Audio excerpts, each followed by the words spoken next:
That's why he stopped around India. He couldn't conquer India. By then, he's already lost his sense of self. And when his fucking soldiers told him to stop, he fucking stopped. Hey, it's 1 a.m. and I just felt like running and talking about Alexander the Great.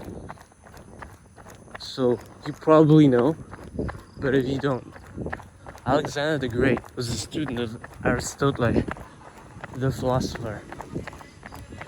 What I wanted to point out is that he was a deeply... Hey!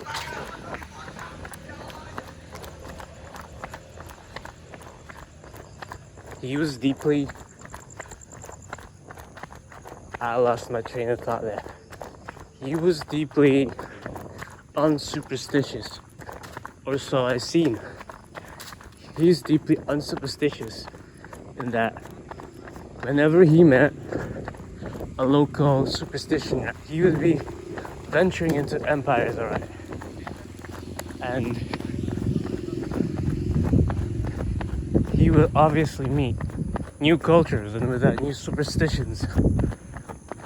For example, he was presented with a bowl of string or something. Something like a bowl of string.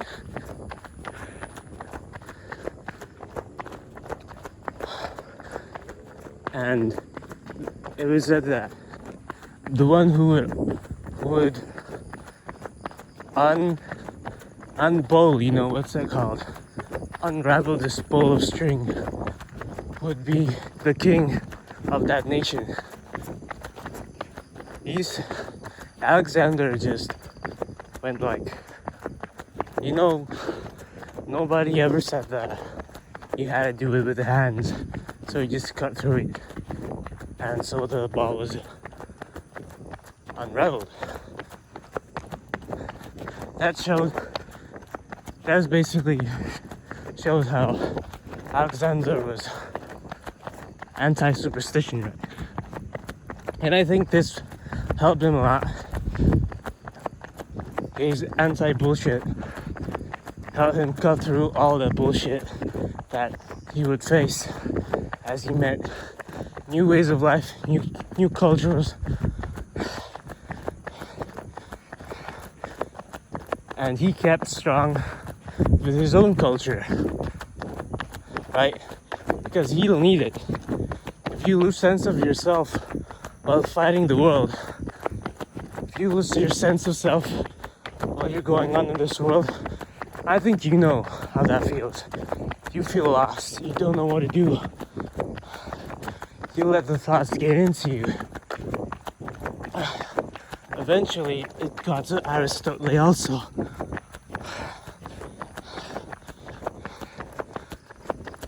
The day before he died, or a few days before that, he was to enter a city.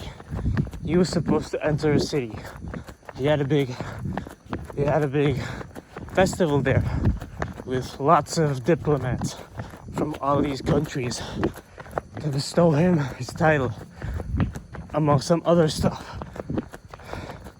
But then the people of that country, that city, came to him and said that if you enter the city, you will die. Alexander was worried about this, okay? He was worried. Eventually he did die.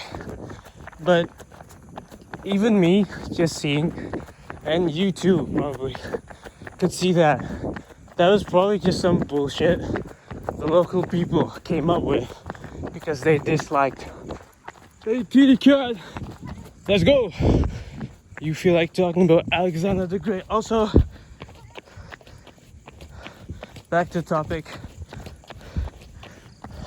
I feel like that was just some bullshit the local people came up with, and Alexander really let it into his mind. He probably got poisoned after that, because the manner of his death was not through dagger or force, but due to some kind of sickness. It was probably poison, right?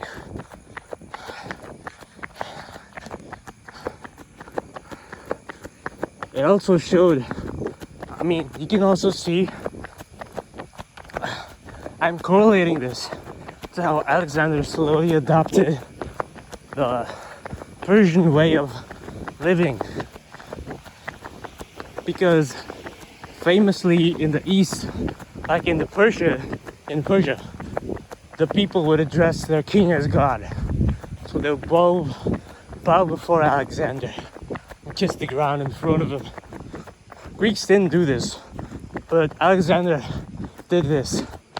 Probably because he wanted the Persians to accept him. Okay? I see this as Alexander losing his own sense of self. This, I feel, this led to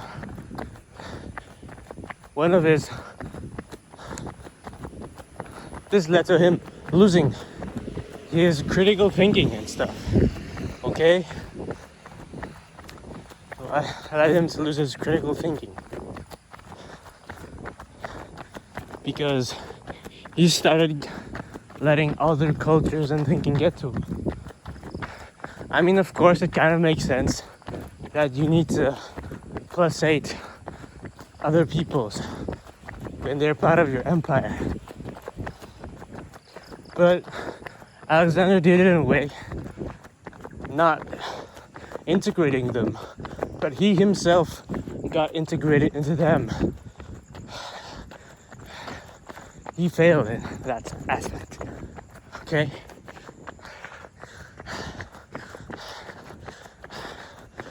That's why he stopped around India. He couldn't conquer India. By then, he's already lost his sense of self. And when his fucking soldiers told him to stop, he fucking stopped. I'm pretty sure Alexander, deep in his heart, didn't want to stop. And he would just kill anybody who was spouting this nonsense of I want to go home. People already did that probably back then, but he didn't let this sentiment get to permeate through the army. He would stop it. He would have stopped it, because that's kind of like a mutiny, right? Like an act of rebellion.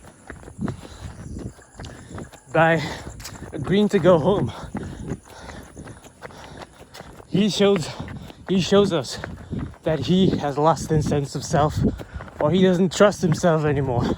He doesn't trust his critical thinking, and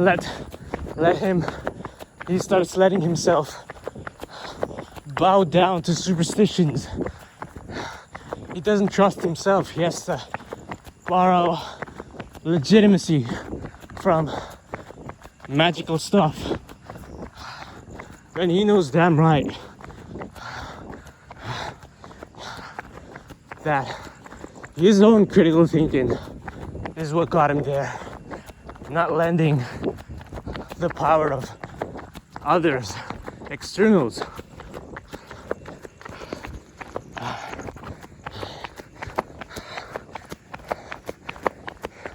You, my follower, my listener, should always trust in yourself. Whatever you want to do it. Don't wait for some superstition. Cut the ball of yarn. Fuck that superstition. Okay?